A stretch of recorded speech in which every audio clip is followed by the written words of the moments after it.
Hello दोस्तों, नमस्कार। किसी चैनल में मैं आप सभी लोगों का दिल से बहुत बहुत स्वागत करता हूं। दोस्तों, इस वीडियो में हम लोग बात करने वाले एक बहुत ही शानदार एंड पॉजिटिव खबर के बारे में। बहुत सारे लोग कंप्लेंट करते रहते कमेंट सेक्शन में, सर नेगेटिव खबर तो आप कवर करते हो, पॉजिटिव को भी कवर करना। तो दोस्तों डेफिनेटली ऐसी बात नहीं है, नेगेटिव को भी कवर करते, पॉजिटिव को भी कवर करते। एंड इसके ऊपर मैंने डिटेल में वीडियो भी बनाया था।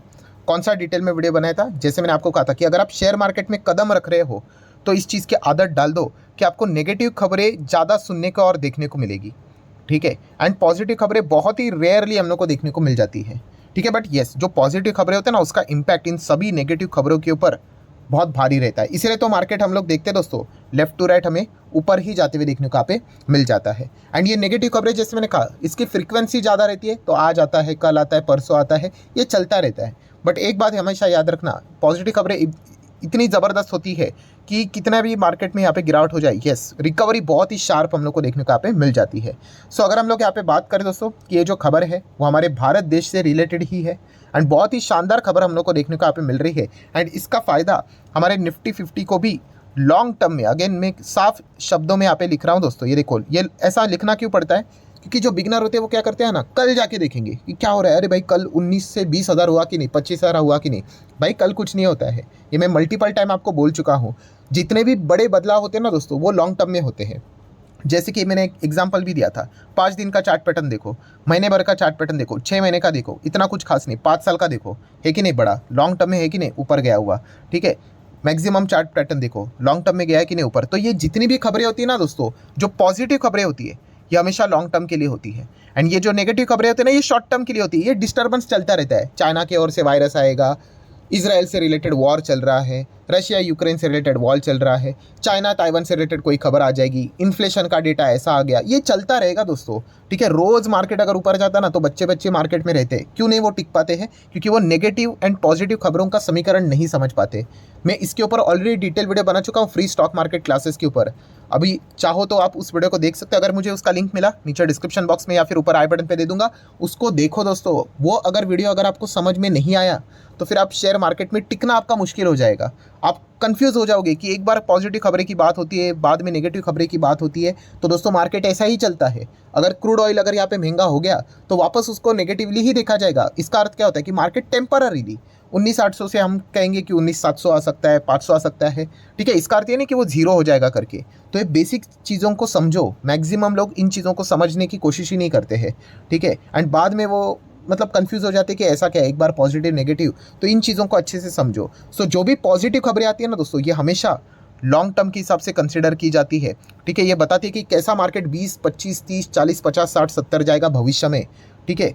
एंड शॉर्ट टर्म की बात करें तो कैसे अभी अभी शॉर्ट टर्म में क्या क्या दिक्कतें देखने को मिल रही है, उसको हम लोग कवर करते हैं। सो इस वीडियो की बात करें दोस्तों, तो आप सभी लोगों को बताना चाहूँगा कि आपको पता ही है मार्केट के लिए सबसे अच्छी बात क्या होती है कि फंड्स का इन्फ्लो आना, मतलब मार्केट में पैसा लगना। कोई भी शेयर क्यों भागता है? उसमें पैसा आता है इसलिए वो भागता है। तो वैसे ही अगर हमारे भारत देश में अगर यहाँ पे पैसा आएगा, ठीक है, एंड खास करके जो पैसा आएगा दोस्तों वो मार्केट के थ्रू ही हम लोग को देखने को मिल सकता है, इक्विटी मार्केट के थ्रू। तो क्या मार्केट में तेज़ी आएगी कि नहीं? डेफिनेटली आएगी। तो किसकी बात हो रही है दोस्तों, एंड कौन यहाँ पे निवेश कर रहा है भाई? तो दोस्तों अमेरिका। यस दोस्तों, अमेरिका के ओर से बहुत बड़ा पैसा हमारे मार्केट में यहाँ पे आने वाला है। तो आप देख सकते हैं यूएस पेंशन फंड इंडेक्स यहाँ पे स्विच मारने जा रहा है। कहाँ पे? इंडियन इक्विटी में। समवेयर अराउंड बताया जा रहा है दोस्तों 3.6 बिलियन डॉलर के आसपास का इतना बड़ा फंड फ्लो, इनफ्लो हमारे इक्विटी मार्केट में यहाँ पे आने वाला है। ठीक है। तो अगर देखा गया तो मतलब स्विच मारने की बात हो रही है, मतलब एग्जैक्टली क्या हो रही है? तो दोस्तों देखिए, ये है F R T I B की अगर हम लोग यहाँ पे बात करें, ठीक है, तो ये एग्जैक्टली ये क्या है दोस्तों, ये वन ऑफ द अमेरिका का जो मतलब सरकार के जो रिटायरमेंट फंड होते हैं ना दोस्तों, वो है। एंड उनके पास अगर देखा गया टोटली 600 बिलियन डॉलर के आसपास हम लोग को टोटल फंड्स देखने को यहाँ पे मिल रहे हैं। एंड ऑब्वियसली आपको पता ही है ये इन्वेस्ट भी यहाँ पे किए जाते हैं। एंड इन्वेस्टमेंट करने के लिए दोस्तों इसके पहले जो पुराने ऑप्शन थे, चाइना हुआ करता था, हांगकॉन्ग हुआ करता था, तो वहाँ पे अच्छे रिटर्न्स बन नहीं रहे हैं। तो ऑब्वियसली कोई ऑल्टरनेटिव ऑप्शन चाहिए। एंड इसी चीज़ के चलते दोस्तों वो स्विच मारने की कोशिश करने वाले हैं। एंड स्विच के लिए कौन सा कंट्री अवेलेबल है? तो दोस्तों इंडिया। यस, एक्सपेक्ट किया जा रहा है 30,000 करोड़ के आसपास का inflow US federal pension fund की ओर से हमारे मार्केट में यहाँ पे आ सकता है। और 30,000 करोड़, देखिए ऐसा नहीं होगा कि एक बटन दबाया और 30,000 करोड़ आया, नहीं। धीमे धीमे करके आता है। बट ये सारी चीज़ें अभी होते हुए देखने को मिलेगी दोस्तों, तो ग्लोबल लेवल पे हेडलाइन बन जाती है कि अमेरिका कहाँ पे निवेश कर रहा है करके। ठीक है, तो ये हम लोगों के मार्केट के लिए काफ़ी एक अच्छी न्यूज़ रहने वाली है कि ये सिर्फ 30,000 करोड़ इनिशियल स्टेज पे है। टोटल अमाउंट अगर हम लोग देखेंगे कितना है टोटल इनके पास, $600 बिलियन है। ऑब्वियसली $600 बिलियन ये किसी एक कंट्री में तो नहीं लगाएंगे, ठीक है, रिस्क को भी डाइवर्सिफाई करना होता है। बट फिर भी पता है कितना जा रहा है, $3.5 बिलियन।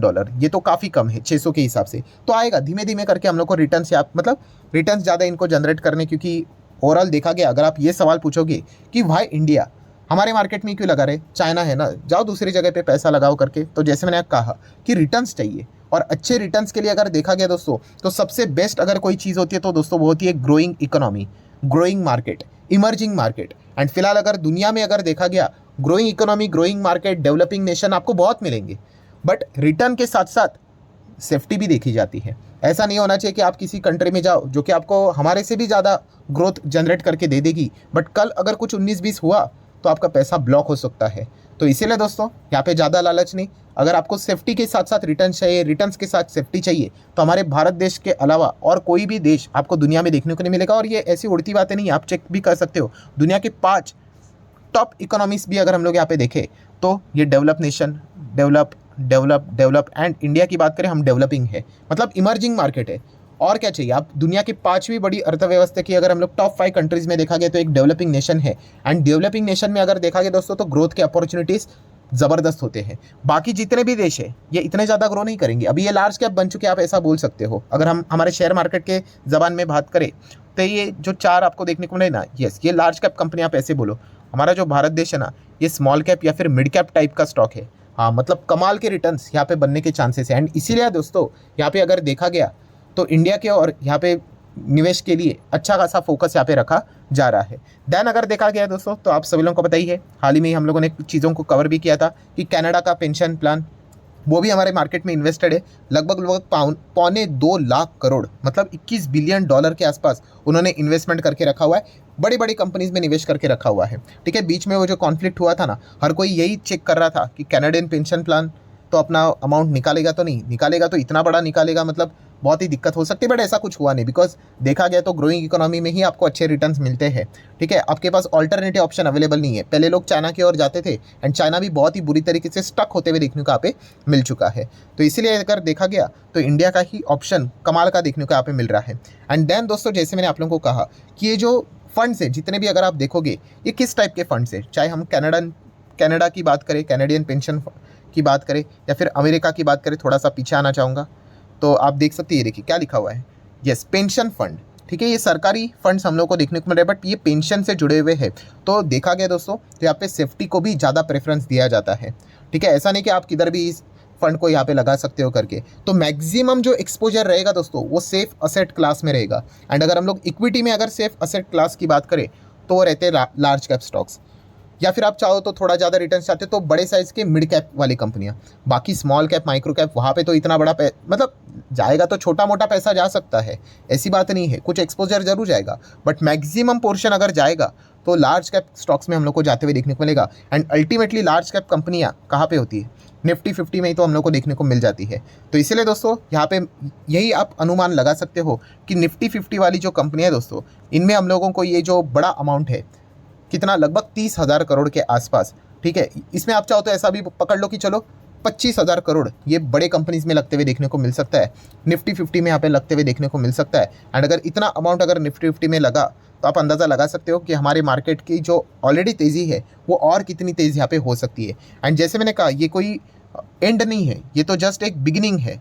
ठीक है, ये जस्ट एक शुरुआत है, क्योंकि ये अमेरिका ने स्टार्ट किया है, तो और भी आप सभी लोगों को पता ही है अमेरिका को फॉलो करने वाले भी बहुत सारे रहते हैं, वो भी देखा गया तो इंडिया में निवेश करते हुए देखने को यहाँ पे मिल सकते हैं। जस्ट लाइक आप नॉर्मल भी विचार करो ना, जब बड़ा प्लेयर किसी कंपनी में निवेश करता है भागते हैं कि नहीं, बहुत सारे छोटे प्लेयर्स भी उसके पीछे, वैसा ही है।